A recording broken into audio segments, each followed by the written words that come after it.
आस था हर राह में, आस था हर चाह में, आस था हर भाव में, आस था सद्भाव में।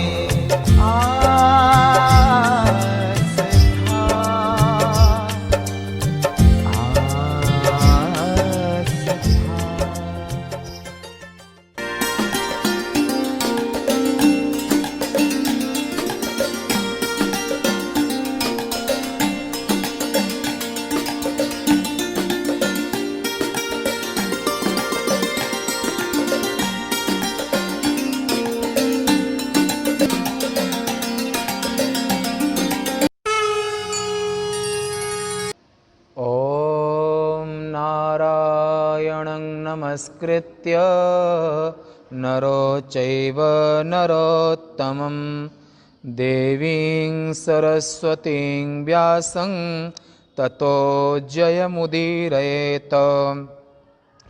चंद्रशेखर चंद्रशेखर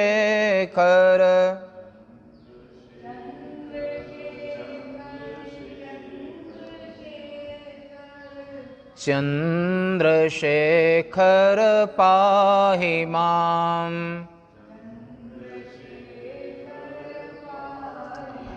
चंद्रशेखर रक्ष मां।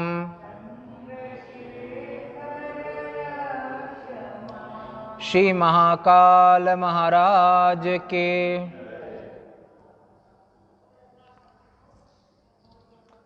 इंदौर महानगर के अंतर्गत गीतावन ट्रस्ट की ओर से आयोजित चातुर्मास प्रसंग में आज 30/8/2020 विक्रम संवत्सर 2077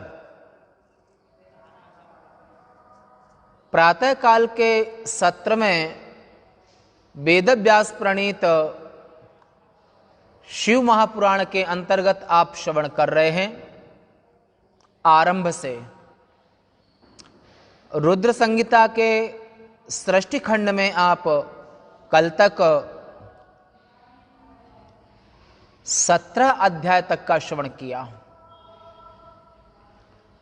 कल तक आपने सुना था कि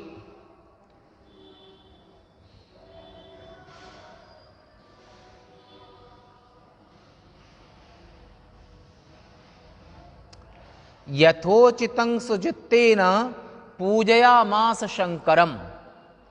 अपनी क्षमता के हिसाब से, अपनी क्षमता के अनुसार महादेव का पूजन हर किसी को करना चाहिए।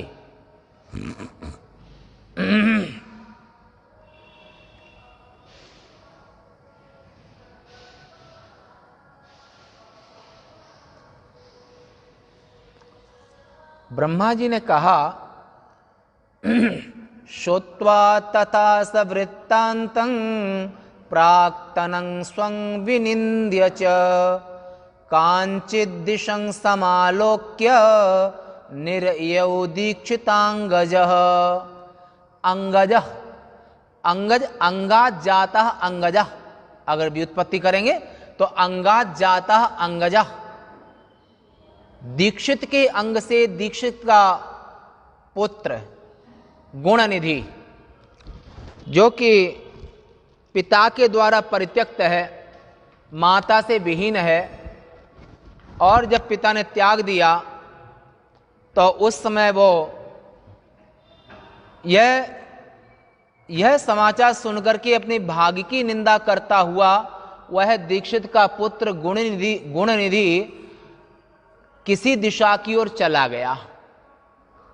जो दिशा उसको लगी वो दिशा की ओर चला गया अकेला, कि पिता ने संकल्प लेकर के त्याग दिया। उसके बाद में वह यज्ञदत्त का जो पुत्र है कुछ दूर जाकर के हतोत्साह, अंदर में हत उत्साह, व्यक्ति के पास में कुछ नहीं है, ये उसकी हानि नहीं है। सबसे बड़ा अभाव जब होता है जब उसका अंदर का उत्साह भंग हो जाता है। ऐसे ही यज्ञदत्त का जो पुत्र है वो पिता के त्याग देने से, घर से बाहर कर देने से, माता के बिना होने से वो अंदर से हतोत्साहित हो गया। अब क्या करें, कहां जाएं? तो वो अत्यंत चिंतित हुआ कि अब मैं क्या करूं। न तो मैंने विद्या का अध्ययन किया है, न मैं धनवान हूं, और परदेश में तो जिसके पास धन होता है वही सुख पा सकता है। धन होने पर चोर का भय होता है, वह विघ्न चारों ओर से हो सकता है। यज्ञ करने वाले के कुल में जन्म लेकर मुझे यह महान दुर्व्यसन, बड़ा पश्चाताप हो रहा है इसको, गुणनिधि को बड़ा पश्चाताप हो रहा है कि ऐसे हमारे महान पिता, महान दादा, महान मामा, महान ससुर, ये पूरा का पूरा परिवार महान होने के बावजूद भी हमारे अंदर में ये व्यसन कहां से आ गया। इस जुआ रूपी व्यसन से इतना परेशान हुआ, वो अंदर में बहुत बुरी तरह पश्चाताप करने लगा, हतोत्साहित हो गया, अकेला पड़ गया। तो उस समय पर ये दुर्व्यसन हमारे में कैसे लग गया, कहां से आ गया? इस दुर्व्यसन ने हमको कहीं का भी नहीं छोड़ा। ऐसा एकांत एक पेड़ के नीचे बैठ करके जंगल में, दिशा कौन सी ये भी ज्ञान नहीं है, अंदर में उत्साह भी भंग हो गया है, और भूखा प्यासा और अंदर बड़ा पश्चाताप कर रहा है कि ये हमने क्या कर लिया। ससुर भी बहुत बड़े आचार्य हैं, धनी हैं, पिता भी बहुत बड़े धनी हैं, यशस्वी हैं, मामा भी धनी हैं, इतने सभी तरफ सब लोग बहुत अच्छे लोग, प्रतिष्ठित यश वाले लोग हैं, पर मेरे एक व्यसन ने हमको कहीं का नहीं छोड़ा। ऐसा गुणनिधि के अंदर में बड़ा भारी पश्चाताप होने लगा, और वो अंदर से हतोत्साहित भी हो गया कि हमें न विद्या आती है, न धन है, न कोई व्यवहार है। आखिर विदेश में या तो विद्या से सुख पा सकते हो या धन से पा सकते हो। आप हिमालय यात्रा करने जाते हो, विदेश में यात्रा करने जाते हो, अगर आपके पास में धन न हो तो कैसा लगेगा? वीजा पास नहीं होगा, वीजा पास नहीं होगा, विदेश की सीमा में जाने नहीं देंगे कि अभी रुकने की व्यवस्था है कि नहीं। तो विदेश में या विद्या, यश या फिर धन, ये कुछ भी हमारे पास नहीं है, और हमारे एक व्यसन ने कहीं का नहीं छोड़ा, चौपट कर दिया। ऐसा वो अंदर में बहुत पश्चाताप करने लगा। आश्चर्य है कि भाग्य बलवान होता है, हमारा कैसा भाग्य विधाता ने लिखा है, जो कि हमारे यहाँ पर अच्छे माता पिता, घर, सब कुछ अच्छा, पर मेरे भाग्य में विधाता ने कैसा जुए का व्यसन लिख दिया। भाग्य को भी दोष देता है, पछताता है, परेशान होता है, पश्चाताप कर रहा है, और अंदर ही अंदर पश्चाताप की अग्नि में जल रहा है। दीक्षित का पुत्र गुणनिधि, भाग्य बड़ा बलवान होता है, यह अगली होनहार का फल है। मैं भीख मांगना भी तो नहीं जानता हूं।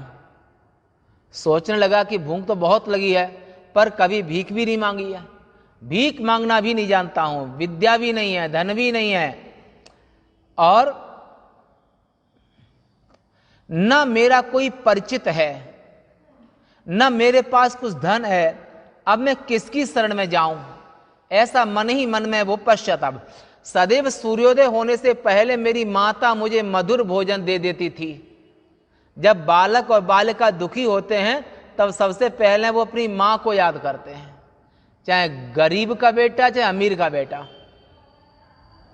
अब ये जो है त्रस्त परेशान होकर के भी अपनी मां को, एकांत में बैठे बैठे अपनी मां को याद कर रहा है कि जैसे सूर्य होता उदय होता था, मेरी मां मधुर भोजन हमको सुबह रोज देती थी।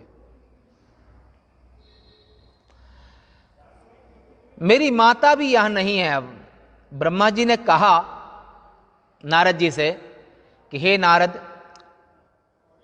इस प्रकार अनेक बातें सोचते हुए पेड़ के नीचे बैठे हुए उस दुखी गुणनिधि के सूर्य अस्त हो गए, उसके सूर्य अस्त हो गए।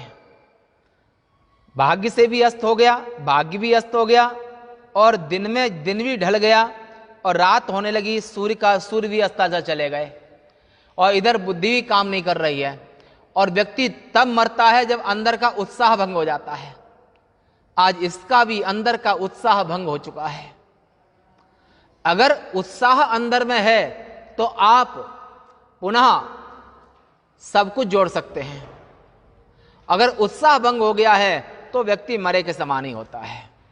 नारद इस प्रकार अनेक बातें सोचते हुए पेड़ के नीचे बैठे हुए उस दुखी गुण निधि के सूर्य अस्त हो गए। इसी समय कोई शिव भक्त गांव में, जहां गांव के पास में बैठा था, मंदिर भी पास में था, कोई शिव भक्त, और जब ये इसको निकाला, शिवरात्रि का दिन था, शिवरात्रि का दिन था, कोई शिव भक्त थाली सजा करके और भगवान महादेव की पूजा करने के लिए मंदिर में जा रहा था। पास में मंदिर था जहां ये बैठा था पेड़ के नीचे। पूजा की सामग्री लेकर के और अपने स्वजनों से घिरा हुआ नगर से बाहर की ओर शिवरात्रि के पर्व पर शिवजी की पूजा करने के लिए एक ब्राह्मण देवता जा रहे हैं। एक गुण निधि ने उन ब्राह्मण देवताओं को सब सामग्री लिए हुए और अपने सेवकों के साथ में उनको जाते देखा। शिव भक्ति में तत्पर वह शिवजी के मंदिर में प्रवेश कर उचित विधि तथा सावधान मन से शिवजी की पूजा करने लगे वे ब्राह्मण देवता शिवरात्रि दिन में। और शिवरात्रि की पूजा रात के 6 बजे शुरू होती है, 6, 7, 8 से ना 4 पहर चलती है। आप लोग भी यहाँ करते होंगे, न करते हो तो करना। और जो शिवरात्रि में रात्रि की 4 पहर पूजा करता है, पूरी रात जागरण करता है, रात शाम को 6 से सुबह 6 तक, और महादेव को जल बिलपत्र चढ़ाता है और शिवरात्रि जागरण करता है, तो अगर 12 शिवरात्रि जागरण कर लेता है तो उसके यहां पर अक्षय श्रियमवा आपनोति, उसके यहां पर जो लक्ष्मी जी हैं, धन है, बरकत शुरू हो जाती है। 12 शिवरात्रि करने पर 12 शिवरात्रि में उसको शिवरात्रि सिद्ध हो जाती है। 12 शिवरात्रि रात्रि जागरण। और जैसे घर से ज्यादा गौशाला में, नदी किनारे, फिर पहाड़ पर, और फिर जो गुरुदेव का स्थान होता है वो काशी के समान फल देता है। और फिर ज्योतिर्लिंग हो, गुरुदेव का स्थान हो, अगर यहाँ शिवरात्रि की जाए तो कई गुना फल देती है। और गुरुदेव जो श्रोत्रिय ब्रह्मनिष्ठ संत यहाँ पर रहते हैं, और देखो मंदिर के देवता कौन होते हैं? मूर्ति। और आश्रम के देवता संत होते हैं। घर की शोभा नन्हे मुन्ने बच्चों से होती है, आश्रम की शोभा संतों से होती है, ईंट पत्थरों से नहीं। क्या बहुत बड़े ईंट पत्थर सब जोड़ लिए, सब बहुत चमक दमक लाइट सब कर लिए और आश्रम की शोभा होगी? ना, बिल्कुल नहीं। आश्रम में जमीन हो, भले ही झोंपड़ियां पड़ी हों, पर वहां पर 10-20 महात्मा, 2-4 महात्मा, एक आध संत रहते हों, तो आश्रम की शोभा संतों से, और घर की शोभा नन्हे बच्चों से, मंदिर की शोभा मूर्ति से। मंदिर कितना भी सुंदर हो, अगर उसमें मूर्ति प्राण प्रतिष्ठा नहीं हुई है, मंदिर की शोभा मूर्ति से, आश्रम की शोभा संतों से, और घर की शोभा नन्हे मुन्ने बच्चों से। तो महादेव की अर्चा करने के लिए वो ब्राह्मण देवता अपने परिकरों के सहित, भक्तों के सहित वहां पर आए और रात्रि में शिवरात्रि का जागरण करने लगे। और जो 12 शिवरात्रि पूजन कर लेता है उसके यहां पर बरकत आरंभ हो जाती है, धन की बढ़ोतरी होती है। न तस्य कुले अवलंबित भवति, उसके कुल में बुद्धिमान संतान पैदा होती है शिवाराधना करने से।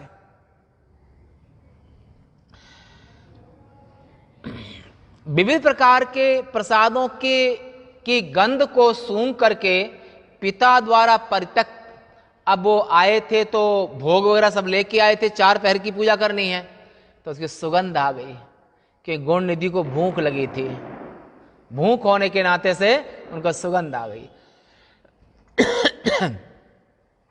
सोचने लगे कि इसने तो शिवजी का प्रसाद चढ़ाया है, माता पिता से परित्यक्त है, घर से निष्कासित है, वो ब्राह्मण यज्ञदत्त का पुत्र बहुत भूखा है और बहुत भूखा होने के कारण उसको वो जो भोग लेके आए थे उस भोग पर दृष्टि गुण निधि की पड़ गई। सोचने लगा कि इसने जो शिवजी पर प्रसाद चढ़ाया है इसे तो रात्रि में सभी शिव भक्तों के सो जाने पर मैं भाग्यवश प्राप्त कर लूंगा। जब शिव पूजन करके ये सब शिव भक्त रात में सो जाएंगे 12, 2, 3 के बाद या सुबह के टाइम में जब भी ये सोएंगे, और ये जब भी सोएंगे और हम जो भगवान पर चढ़ाया जो भोग है उस भोग को ले लेंगे। बहुत तेज भूख लगी इसको। इसी आशा से वह शिवालय के द्वार पर बैठ गया। उस भक्त द्वारा की गई शिवजी की महापूजा को देखा। जिन भक्तों ने पूजा की थी और ऐसा जो ज्वारी है गुण निधि उसने भी उस पूजा को देखा और नृत्य गीत आदि करके भक्तजनों के सोते ही जब वह प्रसाद लेने के लिए अंदर भीतर घुसा मंदिर के, दीपक के प्रकाश को मंद देख करके, दीपक जल रहा था, तेल घी कम हो गया होगा, बुझने ही वाला था। गुण निधि ने अपने दुपट्टे को फाड़ा और दुपट्टे की बत्ती बनाई और दुपट्टे की माने जो ऊपर ओढ़ते ना ऐसे एक करके उसको जला करके, और फिर उसने वहां पर उन पकवान को देखा और महादेव पर उसके कपड़े के प्रकाश से महादेव के शिवलिंग पर प्रकाश हुआ। उसकी आरती हो गई, दीपदान हो गया। उसकी कुल प्रॉपर्टी एक कपड़ा ही है और कुछ नहीं है, कुल प्रॉपर्टी। तो जब उसने अपने कपड़े, फिर उसने दीपक के प्रकाश को मंद देख करके पकवान को देखने के लिए अपने वस्त्र से बत्ती बना करके, अपने वस्त्र की ही बत्ती बना ली है, बत्ती बना करके दीपक की ज्योति को तेज करके अपने कपड़े की बत्ती बनाई, दीपक में रख दिया, फिर वो आगे जलने लगा दीपक। उस यज्ञदत्त के पुत्र ने आदर से सहसा पर्याप्त शिव नैवेद्य को वहां से ले लिया। जो चढ़ा था नैवेद्य, उस नैवेद्य को उसने ले लिया। तदनंतर पकवान को लेकर शीघ्रता से बाहर जाते हुए उसके पैर की ठोकर से सोए हुए कोई भक्त जग गए। वो लेके बाहर जा ही रहा था मंदिर से कि कोई भक्त उसकी ठोकर लगने से जग गए। हड़बड़ाया होगा ना, यह शीघ्रता करने वाला कौन है, कौन है, ऐसा सभी एक दूसरे को जगाने लगे। ऐसे घनी अंधकार में, ऐसे घने अंधकार में कौन मंदिर से भागा जा रहा है? तो सभी भक्त जग गए। पकड़ो पकड़ो, कोई चोर है, ऐसा उसका पीछा करने लगे, उसको मारने लगे। वह व्यक्ति इस प्रकार भयभीत होकर के जोर से चिल्लाया। जब वह भय से भागा तब नगर रक्षकों ने भागते हुए उसे मारा। माने पुलिस ने, भक्तों ने भी, पुलिस ने भी मारा। वह थोड़ी देर में अंधा हो गया। इतना मारा, हड्डियां भी टूट गई, अंधा हो गया। पुलिस वालों ने और भक्तों ने मारा, चोरी करके जा रहा था और वो अंधा हो गया। हे मुनिवर, उस यज्ञदत्त के पुत्र ने शिवजी की कृपा से नैवेद्य को खाया, और जब उसे नैवेद्य को खाया और उससे होने वाले पुण्य के बल से, भगवान के नैवेद्य को खाने से भी पुण्य होता है, चरणामृत से भी पुण्य होता है, और उनके निर्माल्य को माथे पर रखने से भी पुण्य होता है। और वहां पर उस पुण्य के बल पर तदंतर वह मर गया वहीं पर। इतना मारा सब लोगों ने कि वहीं पर खत्म हो गया, मर गया। और जैसे ही यमराज के पास ले जाने के लिए पास एवं मुदगर हाथ में लिए यमदूत बांधकर ले आए, फिर यमदूत ले गए उसको अपने यमलोक में। और इतने ही में किसी समूह से शोभित दिव्य विमान लेकर के हाथों में शूल, भस्म और जटाजूट धारण किए शिव भक्त भी वहां पर, शिव के पार्षद भी उपस्थित हो गए यमराज के पास में, वो भी उपस्थित हो गए। यमराज के दूत यह सुनकर के आश्चर्यचकित हो गए कि महादेव के गणों से कहने लगे कि हे शिव के गणों,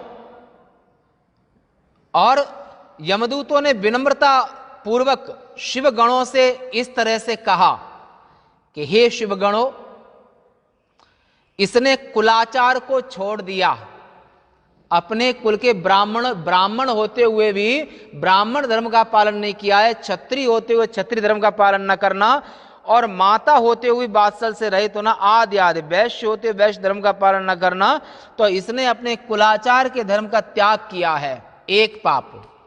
माता पिता की आज्ञा का उल्लंघन, दूसरा पाप। शौच, स्नान और संध्या भी नहीं करता ये अपने जीवन में, तीसरा पाप। और इसके और कर्मों को दूर रहने दीजिए, इसने तो शिव निर्माल्य का भी उल्लंघन किया है, लांग करके उल्लंघन किया है। इसे आप स्वयं देखें, ऐसे पापी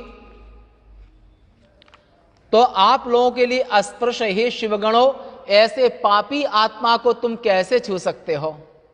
ऐसे यमदूतों ने रुद्र के पार्षदों को समझाया, इसलिए इसको मेरे ही पास रहने दो, आप इसको मत ले जाओ, ऐसा यमदूतों ने पार्षदों से कहा। शिव निर्माल्य को खाने वाले और उसका उल्लंघन करने वाले तथा उसे देने वाले पुरुषों का स्पर्श पाप कारक होता है, ऐसा यमदूतों ने कहा। भले ही विष को देखकर पी ले, उसका स्पर्श कर ले, किंतु शिवजी के धन का स्वयं सेवन कभी नहीं करना चाहिए। भगवान शिव के चढ़े हुए जो धन है उसको नहीं लेना चाहिए, उसका सेवन नहीं करना चाहिए। ये इसमें 30वें मंत्र में से कहा है कि विषमालोक्य वा पेयं श्रेयो वा स्पर्शनम परम सेवितव्यम शिवस्य न प्राणे कंठगतैरपि। अगर प्राण निकल रहे हो तब उस परिस्थिति में भी भगवान शिव के धन को, मंदिर की संपत्ति को, भगवान शिव के धन को नहीं लेना चाहिए, ठीक नहीं है। धर्म के निर्णय में जैसे आप प्रमाण हैं वैसे हम नहीं हैं। यमदूतों ने कहा, हे पार्षदों, आप जैसे प्रमाण स्वरूप हैं वैसे हम नहीं हैं, फिर भी जो हमने धर्म समझा है वो हमने आपको कहा। यदि इसमें कुछ भी धर्म का अंश हो तो शिवगणों, उसे हम भी सुनना चाहते हैं कि शिवजी के गण इस प्रकार यमदूतों की बातों को सुन करके और शिवजी के चरणों में प्रणाम करके उनका शिवजी का स्मरण करते हुए और शिव पार्षदों ने इस तरह से यमदूतों को समझाया और कहा। शिवजी गणों ने कहा कि हे यमदूतों, जो सूक्ष्म शिव धर्म है, जिसे सूक्ष्म दृष्टि वाले ही जान सकते हैं, उसे स्थूल लक्ष्य वाले माने स्थूल बुद्धि वाले तुम लोग कैसे जान सकते हो? क्योंकि भगवान शिव का जो धर्म है वो सूक्ष्म है। हे यमदूतों, इस पाप रहित यज्ञदत्त के पुत्र ने जो कर्म किया है उसे तुम लोग सावधानी से सुनो। इसने शिवलिंग के ऊपर गिरती हुई दीपक की छाया को हटाया तो अपने दुपट्टे से वस्त्र फाड़ करके दीपक में बत्ती डाली है। जो घी का दीपक दान करता है उसे अगले जन्म में सुंदर काया मिलती है, स्वस्थ सुंदर गोरी ये काया मिलती है। तेल का दीपक दान करता है उसे सांवली काली काया, कुरूप काया। इसलिए घी के दीपक ने अपने कपड़े की बत्ती को बना करके इसमें डाला है, एक पुण्य। हे किंकरो माने यमदूतों, इसने और भी धर्म किया है। दूसरों द्वारा कहे जाते हुए शुभ नामों को भी इसने सुना है। जो पंडित लोग वेद पाठ कर रहे थे और पूजा कर रहे थे वो भी इसने सुना है, दूसरा पुण्य। और भक्त द्वारा विधिवत की जाती हुई शिव पूजा को इसने देखा है, तीसरा पुण्य। कान से भी पुण्य होता है, आंख से भी पुण्य होता है। तो कानों से वेद वाणी को सुना है, आंख से शिव पूजा को देखा है, और उसके पास एक ही दुपट्टा था, उसको भी पूर्ण समर्पण कर दिया महादेव के प्रति। एक कथा आपने और सुनी होगी, रुक्मिणी जब द्वारिका में पहुंचे सुदामा जी, तो तंदुल माने चावल, भगवान श्याम सुंदर ने चावल लिए और खाने लगे। एक दो मुट्ठी खा लिए, तीसरी मुट्ठी खाने से लक्ष्मी जी ने हाथ पकड़ लिया, प्रभु क्या आप बैकुंठ लोक को भी दे देना चाहते हो? तब भगवान ने कहा था, रुक्मिणी तुमको वो दिन याद है जिस समय सुदामा भोग लगा रहा था और उसकी हंडी में केवल घर में कुछ भी नहीं था, केवल आधा दाना था। सुदामा के घर में कुछ भी नहीं, पत्नी, बच्चे और केवल आधा दाना, और आधे दाने को पत्तल में रख करके जो हमको तुमको भोग लगाया था वो याद है? वो आधा चावल का दाना सुदामा की पूरी प्रॉपर्टी थी, पूरी जीवन और कुल प्रॉपर्टी आधा चावल का दाना। और वो चावल का दाना भी सुदामा ने ब्रह्मार्पणम पत्तल में रख करके पहले हमको भोग लगाया था, आधे चावल का। प्रभु जानत सब विनय जनाए, वे तो जगत नियंता हैं, अंतर्यामी हैं, वो तो सबके अंदर की घट घट की जानने वाले हैं। भगवान ने वो आधे चावल का भोग भी स्वीकार किया, आंसू बहाते हुए, भगवान निष्ठा से प्रेम में सराबोर होते हुए, और सुदामा ने उस आधे भात का, आधे चावल का भोग श्याम सुंदर को लगाया। रुक्मिणी क्या तुम वो आधे चावल को भूल गई हो? वो सुदामा की पूरी प्रॉपर्टी थी, त्रिभुवन धनी, जैसे पूरे के पूरे लोक का भगवान एकमात्र मालिक हैं, पूरे लोकों के, ऐसे ही सुदामा के पास में कुल प्रॉपर्टी आधा चावल, और वो भी उसने हमको दे दिया। तुम्हें निवेदित भोजन करें, प्रभु प्रसाद पट भूषण रखें। भगवान वस्तु के भूखे नहीं, भगवान तुम्हारे जो है ये खीर पूड़ी मालपुआ के भूखे नहीं हैं, भगवान तो प्रेम के भूखे हैं, प्रेम के भूखे हैं। हरिरपि निज लोकं सर्वथा तो विहाय, बरतत हृदय एषाम भक्ति सूत्रोपनद्धा। भगवान के भक्त प्रेम से जो उनको देते हैं, क्या देते हैं? पत्रम पुष्पम फलम तोयम मन जलम। इसलिए अपनी आर्य संस्कृति में भोजन और कपड़ा और पानी पीने के पहले नियम होता है कि हम लोग पहले ब्रह्मार्पणम, गिलास लिया ब्रह्मार्पणम। और विधर्मी पाश्चात्य संस्कृति जो वेदों को नहीं मानती है, जो वेद बाय हैं, जो वेदों के दुश्मन हैं, जो वेदों को नहीं मानते हैं, और वो जब कुछ पीते हैं, आर्य संस्कृति में कुछ भी, चाहे आधा चावल हो, पत्ता हो, पानी हो, ब्रह्मार्पणमस्तु, तुम्हें निवेदित भोजन कर। ये हमारी संस्कृति है, ये हमारी वैदिक संस्कृति है। और जो वेद बाय हैं, यवन म्लेच्छादिक विधर्मी हैं, उनकी संस्कृति क्या है? मदिरा निकाली, सब बैठे हुए हैं, और क्या करेंगे? चस। बोलो आपको कहां से ज्ञान आ गया?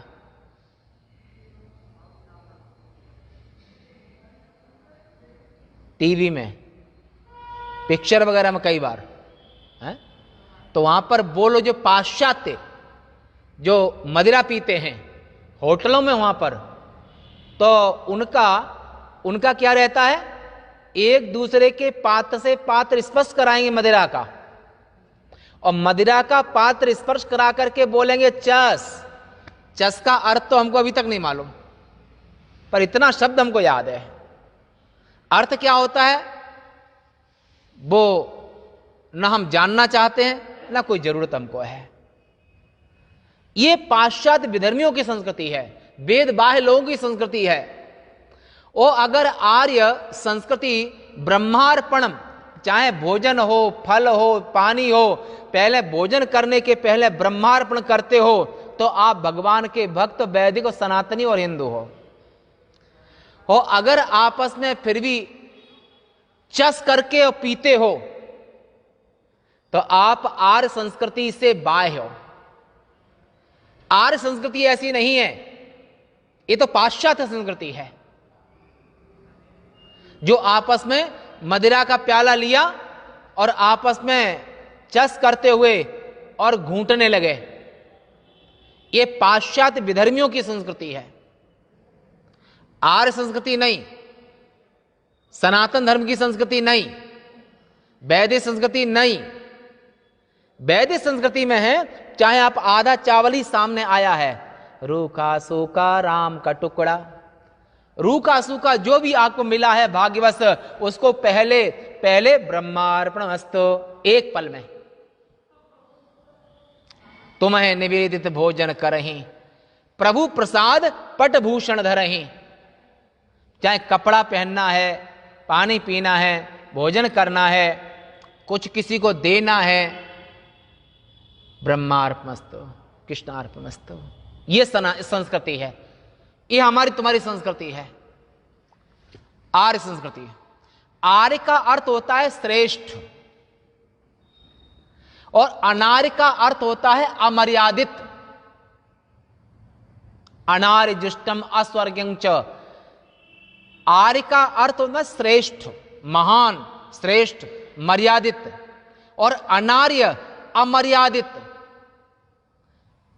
नगण्य, छोटा। बकरे की जिंदगी में कौन सी मर्यादा होती है? भैंस की जिंदगी में कौन सी मर्यादा होती है? सांप की, बिल्ली की, शेर, चीता, भालू, इनकी जिंदगी में कौन सी मर्यादा होती है? और जिनकी जिंदगी में कोई सिद्धांत नहीं है, कोई प्रिंसिपल नहीं है, कोई इनके यहां पर कोई मर्यादा नहीं है, उनका नाम है अनार्य। और जिनका जीवन मर्यादा, सत्य और शिष्ट, शालीन और जो मर्यादित जिंदगी है, और ऐसे पुरुष का नाम है आर्य। और आर्य का पुत्र आर्यपुत्र। द्वापर के अंत में कुंती, गांधारी अपने पति को आर्यपुत्र कहती थी। आज से 8,64,000 वर्ष तो एक हुए, लगभग 9 लाख वर्ष पहले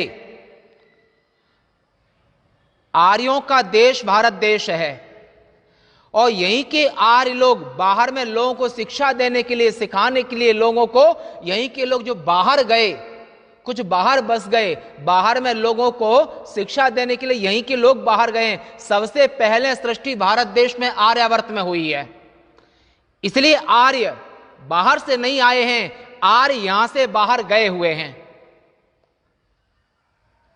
लोगों के कल्याण के लिए, जन कल्याण के लिए, उनको शिक्षा आदि देने के लिए। तो इसका नाम है आर्यावर्त। श्री राम लगभग 9 लाख वर्ष पहले श्री राम का जन्म हुआ है, त्रेता के अंत में, और उनको भी जानकी जी आर्यपुत्र कहा करती थी। और उनके पहले सगर आदि हुए हैं, और सृष्टि के सबसे पहले मनुष्य मनु हुए, जिन्होंने मनु की इन्होंने अयोध्या बिठूर कानूपासन पड़ता है, जब ब्रह्मा जी ने अभी पादुका वहां ब्रह्मा जी ने यज्ञ किया था, तो ये सबसे पहले मनु हुए। और शत्रुपा, तो शत्रुपा ने मनु के लिए संबोधन आर्यपुत्र किया। सबसे पहले सृष्टि के सबसे पहले मानव। तो सोचो बाहर से आर्य कैसे आ सकते हैं?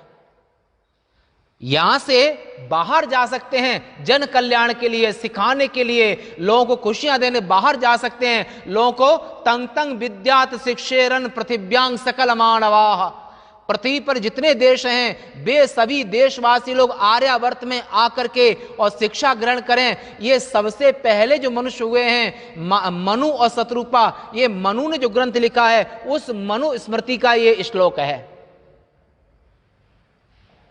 आर्य शब्द का पुत्र, आर्य शब्द का प्रयोग मनु महाराज ने सृष्टि के आरंभ में किया है। अर्वाचीन इतिहासकार, बुद्धि के कंगाल, अर्वाचीन इतिहासकार या सनातन धर्म, सनातन संस्कृति के दुश्मन, सब नहीं, अच्छे भी हैं, जो संस्कृति के विरुद्ध बोलते हैं, तो वो लोग कुछ तो इतिहासकार ऐसा बोलते हैं कि आर्य बाहर से आए हुए हैं। ये सब दंड के पात्र हैं जो झूठ बोलते हैं, जबकि एक नहीं हजारों प्रमाण हैं कि आर्यावर्त इसका नाम भारत देश का है।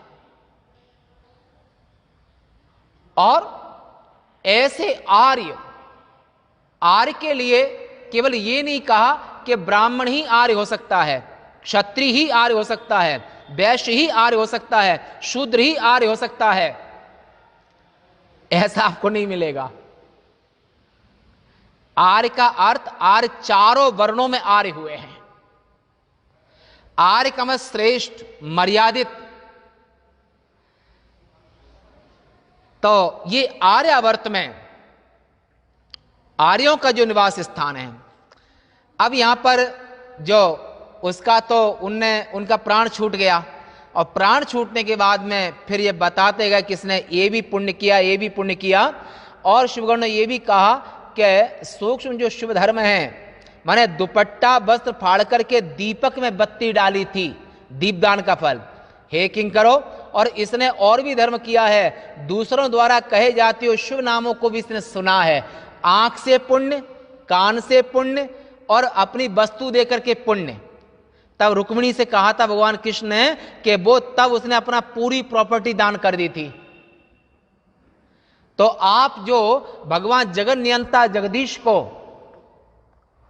भोजन, वस्त्र, जल, जो भी, चाहे आप शादी में, विवाह में, पार्टी में, कहीं पर भी है, आप किसी को मत दिखाइए। जैसी थाली आए और थाली एक अपने आंखें बंद करके ब्रह्मार्पणमस्तु, ये आर्य धर्म है। ब्रह्मार्पणमस्तु, शिवार्पणमस्तु, शादी में, विवाह में, कहीं पर भी। और कोई वहां पर मन से, मनसा ब्रह्म अन्वेष्टव्य, मन से ब्रह्म का अन्वेषण करें, और मन से अपने मन को ब्रह्म के साथ में सुपुर्द कर दें। भक्त द्वारा विधिवत की जाती हुई शिव पूजा को इसने देखा है आंख से, और उपवास करके स्थिर चित्त हो बैठा रहा है। ये जब दिल्ली पर शिव मंदिर के सामने बैठा रहा है शिवरात्रि में, तो इसका उपवास भी हो गया। आंख से पुण्य किया, कान से पुण्य किया, बलिदान पूरा किया। उसकी प्रॉपर्टी, कुल प्रॉपर्टी उसकी एक दुपट्टा थी, उसको भी शिव के उजेला करने में दे दिया। तो यह आज हमारे साथ शिवलोक को जाएगा, यह शिव का अनुचर होकर के कुछ समय तक महाभोगों का सेवन करेगा शिवलोक में, फिर पाप रहित होकर के कलिंग देश का राजा बनेगा। दीपदान का फल, क्योंकि वह ब्राह्मण श्रेष्ठ शिवजी का प्यारा है। और ये कलिंग माने कौन सा देश? उड़ीसा। अंग बंग कलिंग, अंग माने भागलपुर, बिहार, पटना है अंग देश, और बंग माने बंगाल है।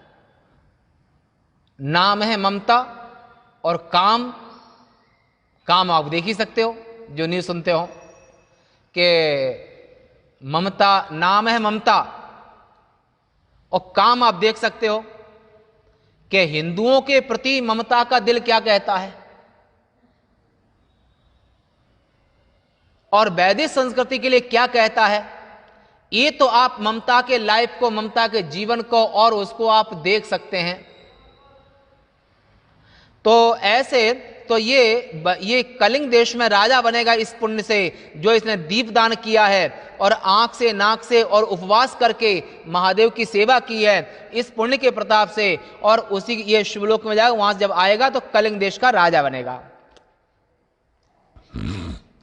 ब्रह्मा जी ने कहा, यह हे मुनिवर, इस प्रकार शिवगणों की बातें सुन करके यमदूत अपने यमलोक वापस चले गए, और वहां जाकर के उन्होंने सब कुछ यमराज से कह दिया। शिवगणों ने जो कुछ उनसे कहा वह समाचार ठीक ठीक सुना दिया धर्मराज को। पर धर्मराज ने क्या कहा, यह सुनने वाला प्रसंग है। धर्मराज ने अपने यमदूतों को क्या कहा है, यह बहुत महत्वपूर्ण बात है कि तुम वहां मत जाना। ये यमराज ने अपने दूतों को मना किया है कि इन जगहों पर उन प्राणियों को लेकर के तुम मत आना। कौन से, वो यही सुन लीजिए व्यास जी की वाणी में। धर्मराज ने कहा कि सावधान होकर सुनो मेरी बातें, प्रसन्न होकर के मेरी आज्ञा का पालन करो तुम।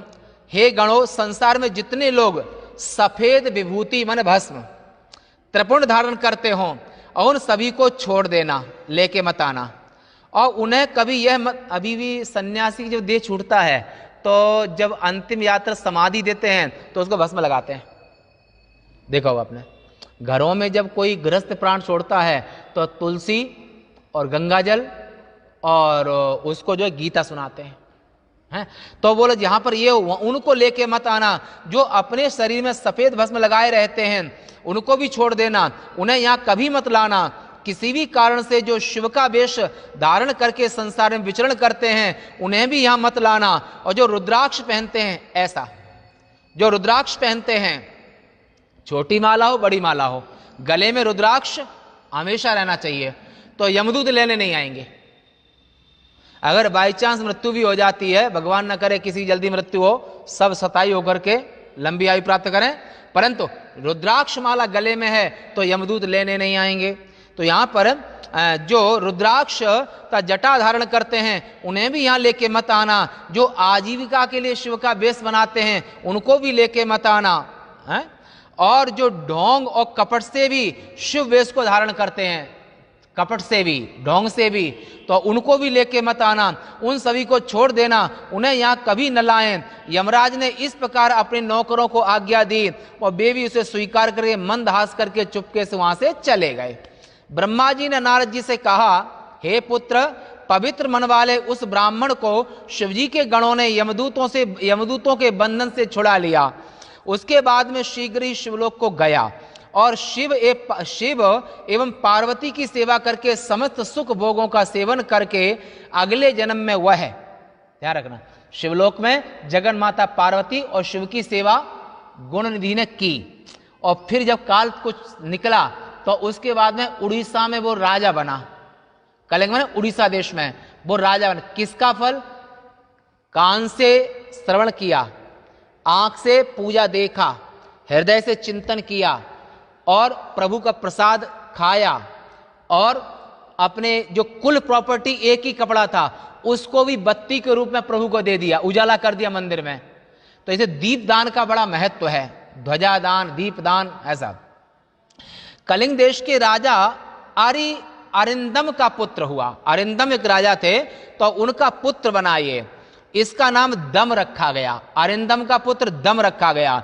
वह बचपन से ही शिव भक्ति में तत्पर रहा, अपने साथी बालकों को भी शिव भक्ति में लगाए रखता था, प्रहलाद की तरह।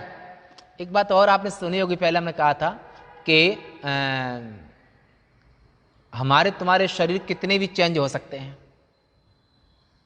पर जो अंतःकरण और इंद्रियां हैं, जो सतयुग में जो अंतःकरण था वही आज है। मरने के बाद में भी हमारी इंद्रियां और अंतःकरण अगले जन्म में भी वही रहेगा, केवल शरीर मिलेगा, योनि कोई मिल सकती है। इसलिए जो अच्छे संस्कार हैं, जैसे जड़वर जी महाराज पहले जन्म में भरत थे, फिर हिरण की योनि में गए, एक योनि में, फिर अंगिरा गोत्र उत्पन्न हुए, पर अंतःकरण एक ही रहा, धर्मात्मा अंतःकरण। इसलिए जो संस्कार हैं वो हमेशा रहते हैं।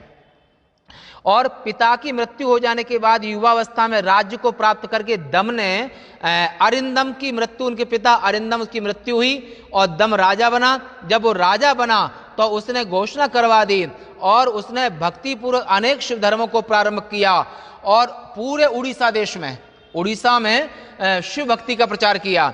और दूसरों द्वारा दमन के अयोग्य यह राजा दम सभी शिव मंदिरों में दिया जलाने के अतिरिक्त दूसरे धर्म को नहीं जानता था, केवल दिया जलाने के धर्म को जानता था।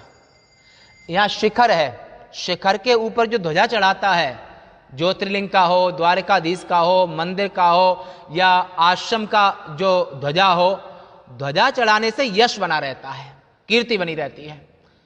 और ये शदी का भी नियम है कि वर्ष में शिवरात्रि के जब हमारे कार्यक्रम यज्ञ पूरा होता है तो महाकाल मंदिर में हर वर्ष ध्वजा चढ़ाना, जब से उज्जैन आए हैं। इसे ध्वजा का और दीपदान का, नदी में, इसमें मंदिर में दीपदान का बड़ा महत्व होता है। और अपने राज्य में स्थित गांव के स्वामियों को बुला करके वो आज्ञा दे दी कि प्रत्येक शिवालय में प्रतिदिन दीपक जलाया करो, ये राजकोष से पैसा मिलेगा तुमको। और तुम सभी जितने भी गांव खेड़े जितने भी मंदिर बने थे उन सभी में दीपक जलाने का आदेश दम नाम के राजा ने घोषित कर दिया। और मैं सत्य कह रहा हूं, ऐसा न करने वाले को मैं दंड दूंगा, ऐसा राजाज्ञा हो गई। अगर कोई मंदिर बिना दीपक के रहा, दीपक नहीं जला, तो उसको दंड मिलेगा। ऐसी घोषणा करवा दी उड़ीसा नरेश दम ने, क्योंकि दीपदान करने से शिवजी प्रसन्न होते हैं, ऐसा वेद में कहा है। और जिस जिसके गांव के चारों ओर जितने शिवालय हों वहां वहां बिना सोचे समझे दीपक जलाने चाहिए, ऐसी उसने घोषणा कर दी राजा ने। जो मेरी आज्ञा को नहीं मानेगा मैं उसका सिर काट लूंगा। मतलब अंधेरा नहीं रहना चाहिए, रोज जलाओ। और इस समय से प्रत्येक शिवालय में दीपक जलने लगे। इसी धर्म से राजा दम जीवन पर्यंत महान धर्म को पा करके और मृत्यु को प्राप्त हुए। राजा दम उड़ीसा में राजा बने थे और ऐसे जो जिंदगी भर पुण्य कर्म किया। वेद में एक बात और आती है, भगवान पुण्य भी सबसे नहीं कराते हैं। यजुर्वेद में आता है बृहदारण्यक श्रुति में कि पुण्येन पुण्यः पापेन पापः। जो पूर्व जन्मों का पुण्यात्मा होता है भगवान उससे पुण्य कराते हैं, और पूर्व जन्म का जो पापी होता है भगवान उसको पाप में रुचि कर देते हैं। पुण्येन पुण्यः पापेन पापः, माने पुण्य से पुण्य प्राप्त होता है और पाप से पाप। पुण्य की जड़ पाताल में और पाप की जड़ अस्पताल में। बोलो शंकर भगवान के। तो ऐसे यहां पर उसने मरने के शरीर राजा ने जिंदगी भर पुण्य कर्म किए। जैसे आज के जो महान चक्रवर्ती सम्राट, चक्रवर्ती राजा, इनको राजा ही कहेंगे, मोदी जी पूरे देश के कितने पुण्य काम कर रहे हैं, वर्षों की समस्या हल कर डाली। कितने लाखों लोगों के रक्तपात हुए थे राम मंदिर में, सब सुलझा दिया। और पहले के समय आपको याद हो कि उस समय पर, पहले के समय में भारत देश के लोग 2014 के पहले हमेशा अंदर से भयभीत रहते थे। क्यों? धमाका न जाने कहां हो जाए, मंदिर में, मस्जिद में, प्लेटफार्म पर और प्लेन में, ट्रेन में, कहां धमाका हो जाए। पहले के शासन में आज इतना बढ़िया शासक मिला है, इतना अच्छा राजा मिला है कि दामोदर दास मोदी जी, बड़े भाग्य जब होते हैं तब ऐसे राजा मिलते हैं। आज पूरी प्रजा, पूरा देश भय से मुक्त है। और मोदी के पहले के शासन में भय ही भय था, और यह पता नहीं चलता था कि बम पता नहीं कहां फूट जाए। 15 अगस्त में, 26 जनवरी में, और मस्जिद में, मंदिर में, ट्रेन में, प्लेन में, पता नहीं, हर जगह भय घुसा ही रहता था। आज देखो इतनी वर्षों में 6 वर्ष हो गए, अंदर में, देश के अंदर में कोई बम ब्लास्ट नहीं, बाहर भी शांति। ऐसे राजा महापुण्य के भागी होते हैं जो प्रजा को पुत्रवत मानते हैं, पूरे देश को घर की तरह केयर करते हैं। समृद्धि संप्रदा है ना। तो और सबसे पहले 130 करोड़ लोगों के अंदर में जो भय घुसा हुआ था कि बम पता नहीं कहां फूट जाए, तो अब वो भय सबके दिल से निकल गया। ये होता है सुशासन। तो ऐसे यहां पर ऐसे इस राजा ने अपने शासन काल में तमाम पुण्य कर्म किए, और इसी धर्म से राजा दम जीवन पर्यंत महान धर्म को पाकर मृत्यु को प्राप्त हुए। वह दीपदान के प्रति श्रद्धालु था, अतः उसने बहुत से दीपों को जला करके रत्न दीपों की शिखा में आश्रय करने वाली अलका नगरी का स्वामी बना। और ऐसे जो पूरे जीवन भर दीपदान और महापुण्य करता रहा और उसी के पुण्य प्रताप से ये अलकापुरी में जाकर के कुबेर बने। ये पहले कल्प की बात है, अभी इस कल्प की नहीं, पहले कल्प की। कुबेर बने और इसी प्रकार की गई शिवजी की थोड़ी सी भी सेवा समय पर बहुत सा फल देती है। ऐसा जान करके अपने सुख के इच्छुक पुरुषों को शिवजी का भजन करना चाहिए। स्वल्पमप्यस्य धर्मस्य त्रायते महतो भयात, गीता में अर्जुन धर्म का थोड़ा भी उपार्जन महान भय से छुड़ा लेता है। हर चीज का पुण्य माने दीप जो है, और दीप का, ध्वज का, अन्न का, जल का, प्रेम से बोलने का, सहायता करने का, अच्छा सोचने का, अच्छा विचारने का, ये सब पुण्य कर्म है और जीव कर सकता है।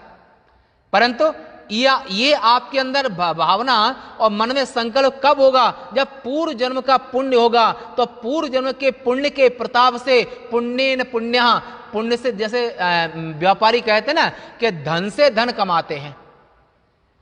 अब सोचो आपके पास में कोई पैसा नहीं है, तुम धंधा क्या करोगे? और आपके पास में अरबों खरबों रुपया है, तो भले ही आप बैठे हो तो आप अपनी बुद्धि लगाकर उन पैसे से पैसा मार्केट में लगा करके और पैसे से पैसा कमा सकते हो। पैसे से पैसा कमाया जाता है। और गरीबी से गरीबी, भगवान ने दरिद्रता दे दी। और दरिद्रता एक ऐसा दोष है जो कि ऐसा कोई पाप नहीं है जो दरिद्रता न करा सके। दरिद्रता में व्यक्ति वो पाप भी कर डालता है जो पाप उसे नहीं करना चाहिए। तो यहां पर ऐसे सब धर्मों से रहित कहां हुआ है दीक्षित का पुत्र गुण निधि संयोगवश शिवालय के प्रसाद धन आदि चुराने गया था। अपने स्वार्थ के लिए बत्ती जला करके और शिवलिंग के ऊपर का अंधकार दूर कर दिया और इतने से ही उसने कलिंग देश का राज्य पाया। पहले संस्कारों के उदय होने से शिवालयों में दीपक जलाए।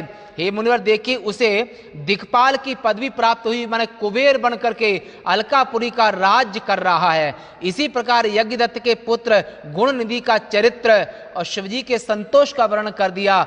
इसे सुनने वालों की सभी कामनाएं पूर्ण होती हैं। जिस प्रकार यह सभी देवताओं में प्रमुख शिव का मित्र बना। कुबेर शिव के मित्र हैं। अतः सावधान उच्चित होकर के सुनो, मैं तुमसे कहता हूं। अगली कथा कल बताएंगे, आज यहीं तक। तो और ये यहीं तक। आज 52 द्वादशी है, 52 द्वादशी है ना। आज 52 द्वादशी भी बोलो 52 भगवान के। और आज वाणी को यहीं विराम देते हैं और शेष वार्ता कल प्रातः है।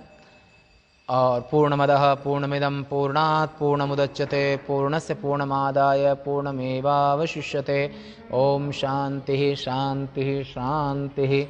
शंकरं शंकराचार्यं केशवं बादरायणं सूत्रभाष्य कृतौ वंदे भगवन्तौ पुनः पुनः।